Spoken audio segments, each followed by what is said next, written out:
kabar hari ini? Semoga kalian tetap dalam keadaan sehat walafiat dan senantiasa mendapat rahmat dan perlindungan dari Allah Subhanahu wa Ta'ala. Serta tetap memperhatikan protokol kesehatan dalam penyebaran virus COVID-19, yaitu cuci tangan, jaga jarak, dan memakai masker. Pada hari ini, para siswa sekalian akan belajar tentang pendidikan kecakapan hidup atau PKH bersama saya, Malik SPD, guru SMP Negeri 1 Bajuara, dan juga salah satu trainer Life Skill Education atau pendidikan kecakapan hidup di Kabupaten Bone, Sulawesi Selatan.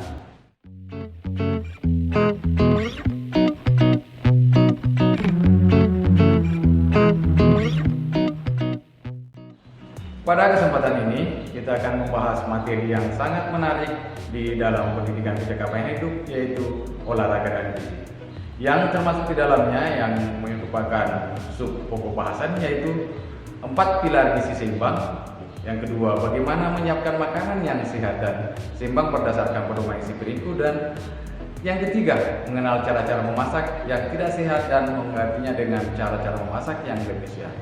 Tentunya pengetahuan yang penting yang dipelajari dalam pertemuan ini adalah gizi dan olahraga. Sedangkan keterampilan hidup yang dipelajari dalam pertemuan ini, anakku sekalian, yaitu mengambil keputusan dan bernegosiasi. Tujuan daripada pembelajaran pada pertemuan ini adalah siswa mengingat kembali 4 pilar gizi seimbang dan menentukan makanan yang sesuai dengan pedoman gizi berikut yang direkomendasikan oleh pemerintah, serta berbagai cara dalam metode memasak yang berpengaruh pada nilai gizi.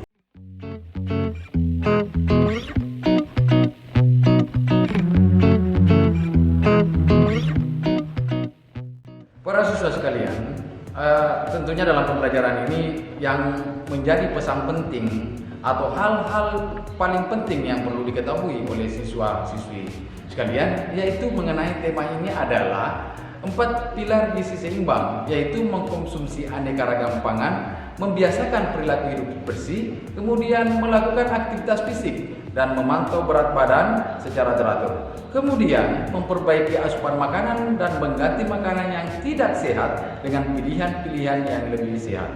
Kemudian anak-anakku sekalian mencoba untuk mengkonsumsi makanan sesuai dengan isi piringku dengan porsi yang seimbang antara makanan yang bergizi dan air yang cukup, serta cara terbaik untuk memperoleh olahraga yang cukup dengan melakukan aktivitas fisik yang disenangi dan dilakukan secara berkala.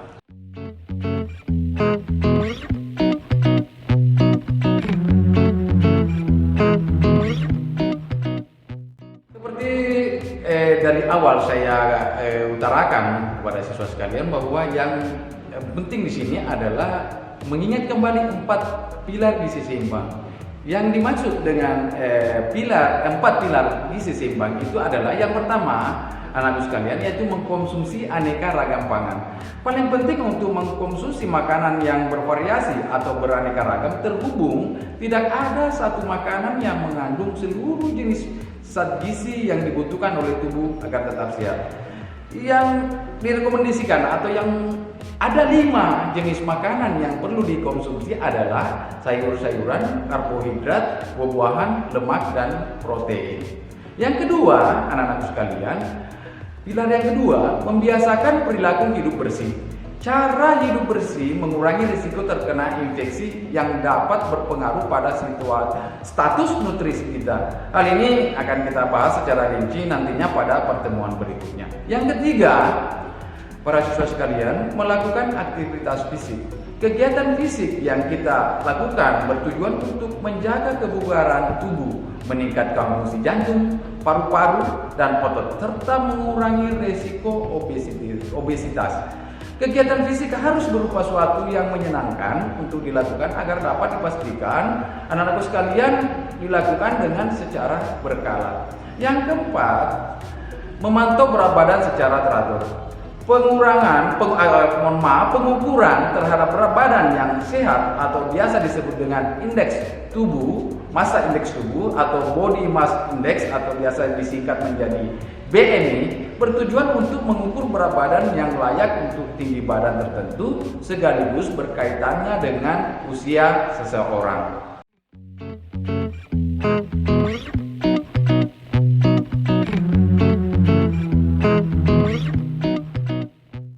Para siswa sekalian, dari awal saya sudah menjelaskan bahwa yang dipelajari di sini adalah olahraga gizi. Tentunya banyak yang bertanya para siswa sekalian, apa sih yang dimaksud dengan zat gizi?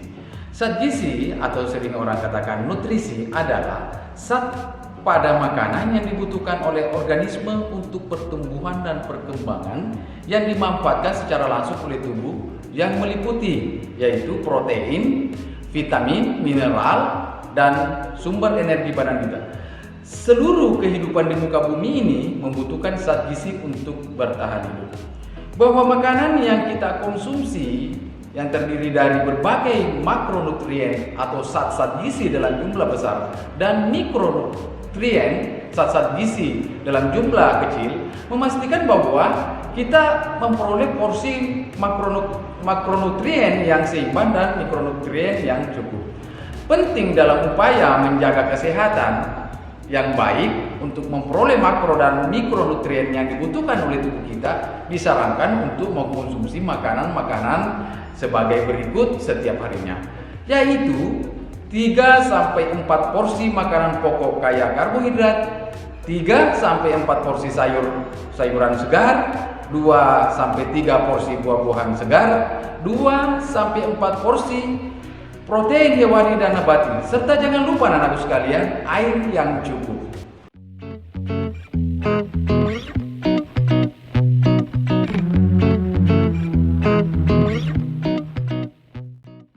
Ingat bahwa para anak-anakku sekalian, ketika kita berbicara mengenai buah-buahan dan sayur-sayuran, kata segar dianggap penting. Banyak makanan olahan mengaku sebagai buah-buahan dan sayur-sayuran atau memiliki rasa seperti buah-buahan dan sayur-sayuran. Tetapi sebenarnya tidak segar, maka dari itu tidak sehat. Contohnya seperti keripik kentang, es krim rasa stroberi dan lain-lain. Bahwa cara yang baik untuk mengukur porsi tiap-tiap kelompok makanan agar mencapai asupan nilai gizi yang cukup adalah dengan menggunakan konsep isi piringku.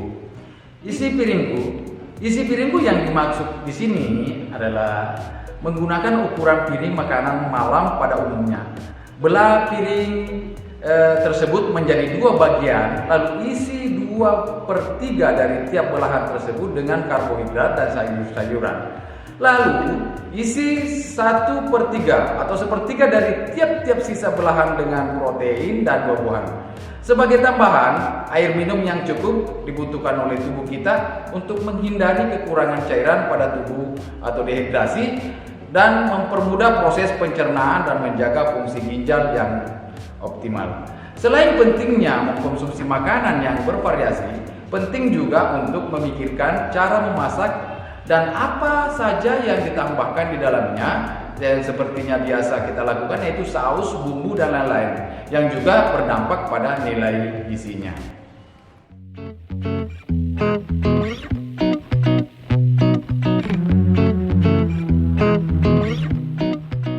Makanan yang pada awalnya sehat dapat menjadi tidak sehat karena ada tambahan-tambahan lain seperti lemak, gula, dan garam, termasuk cara pengolahan makanan sehingga merubah atau berbeda dari bentuk awalnya. Kita terbiasa menambahkan hal-hal tersebut pada makanan kita agar terasa lebih enak, tetapi lama-kelamaan justru menghilangkan rasa asli dari makanan tersebut, sehingga kita menjadi terbiasa dengan rasa yang dihasilkan oleh lemak, garam, dan gula dan melupakan rasa sesungguhnya dari makanan tersebut.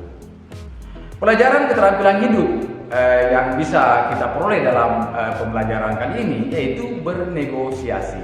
Para siswa-siswi sekalian, bahwa bernegosiasi yang dimaksud di sini adalah kemampuan untuk tiba pada pilihan terbaik ketika berhadapan dengan 2 kebutuhan yang saling bersaing. Dalam hal ini, kebutuhan-kebutuhan yang bersaing tersebut adalah kebutuhan akan makanan yang enak dan kebutuhan akan gizi yang baik.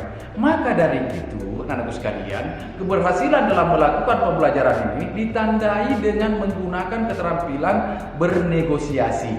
Para siswa sekalian harus bisa memastikan bahwa isi piringku terasa enak sekaligus bergizi.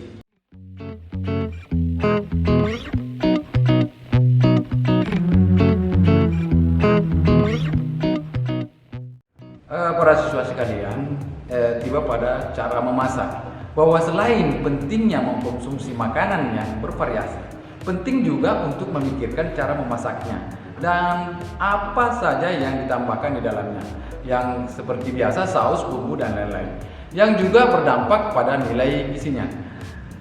Para siswa sekalian, bahwa makanan yang awalnya sehat dapat menjadi tidak sehat karena ada tambahan-tambahan lain seperti lemak, gula, dan garam termasuk pengolahan makanan sehingga berubah berbeda atau dari bentuk awalnya. Cara-cara memasak berikut ini yaitu buruk, lebih baik, dan terbaik. Cara memasak yang buruk biasanya menggunakan tambahan lemak, gula, atau garam.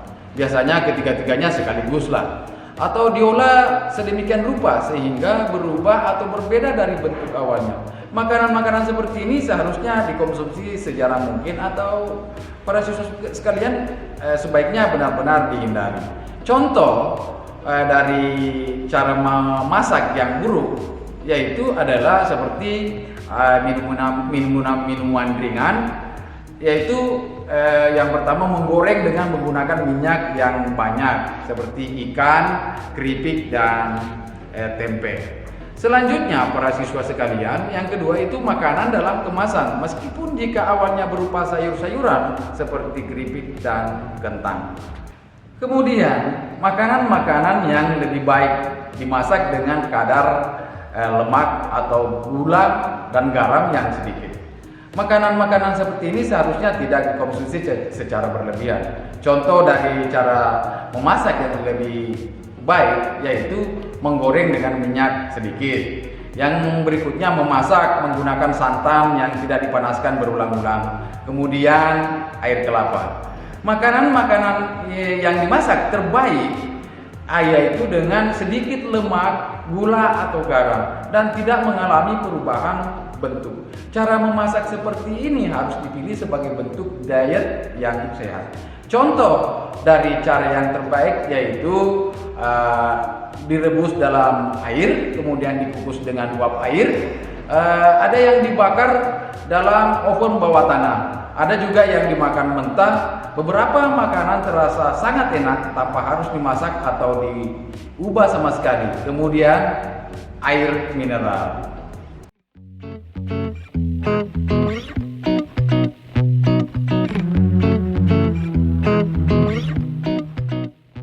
Ada beberapa nama makanan buruk yang kemungkinan dapat siswa konsumsi di kantin atau di rumah dan disarankan untuk mengkonsumsi makanan-makanan lain yang lebih bergizi sebagai gantinya.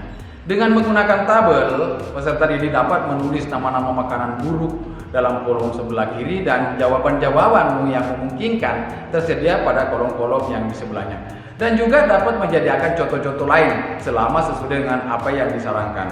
Seperti makanan yang termasuk makanan buruk yaitu mie instan, kemudian pilihan-pilihan yang memungkinkan yaitu buah-buahan, nasi. Kemudian makanan yang buruk berikutnya adalah tempe goreng. Biasanya digoreng dengan menggunakan wajan bercekung dalam. Yang seharusnya pilihan-pilihan yang memungkinkan yaitu tempe digoreng dengan wajan keper atau ubi jalar rebus. Kemudian pisang goreng. Ini termasuk makanan buruk yang bisa diganti dengan pilihan-pilihan yang memungkinkan yaitu pisang atau buah yang segar. Keripik dalam kemasan, buah yang pilihan-pilihan yang memungkinkan untuk jadi penggantinya adalah buah-buahan atau sebaiknya tidak dikonsumsi sama sekali. Kemudian minuman ringan dalam kaleng, ya seharusnya diganti dengan yang agak lebih bagus atau yang lebih baik air kelapa atau air biasa atau air teh. Kemudian masih ada yang lain makanan yang termasuk buruk yaitu kue. Kalau saya sarankan untuk tidak dikonsumsi sama sekali. Kemudian nasi goreng bisa kita ganti dengan ketan atau nasi biasa. Kemudian ayam goreng yang termasuk makanan yang di masa buruk yaitu bisa diganti dengan alternatif lain yaitu ayam panggang. Kemudian yang terakhir adalah keripik panas atau pedas, kita ganti dengan kentang panggang.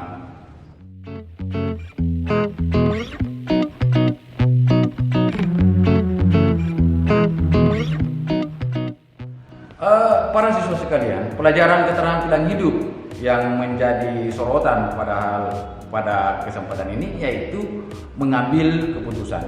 Para siswa sekalian, bahwa setiap hari mereka diminta untuk memilih banyak hal, termasuk para siswa sekalian barangkali bahwa sekecil apapun, meskipun hal tersebut dikatakan ini remeh atau bagaimana, bahwa makanan yang mereka konsumsi itu kita harus mengambil suatu bentuk keputusan tersebut. Terkesan sepele, tetapi ketika dikumpulkan jadi satu, akibat cukup berarti dengan menggunakan keterampilan mengambil keputusan yang baik. Siswa-siswi sekalian dapat belajar kapan saat mengganti makanan tertentu dengan makanan lain yang lebih sehat, atau kapan harus menikmati makanan tertentu secara tidak berlebihan. Para siswa-siswi sekalian, bahwa tantangan untuk minggu ini adalah menunjuk satu makanan buruk yang sering para siswa konsumsi dan berkomitmen dalam diri untuk tidak mengkonsumsinya selama seminggu penuh, atau memilih satu bentuk olahraga fisik yang bisa para siswa sekalian lakukan sekurang-kurangnya 30 menit tiap harinya selama 1 minggu.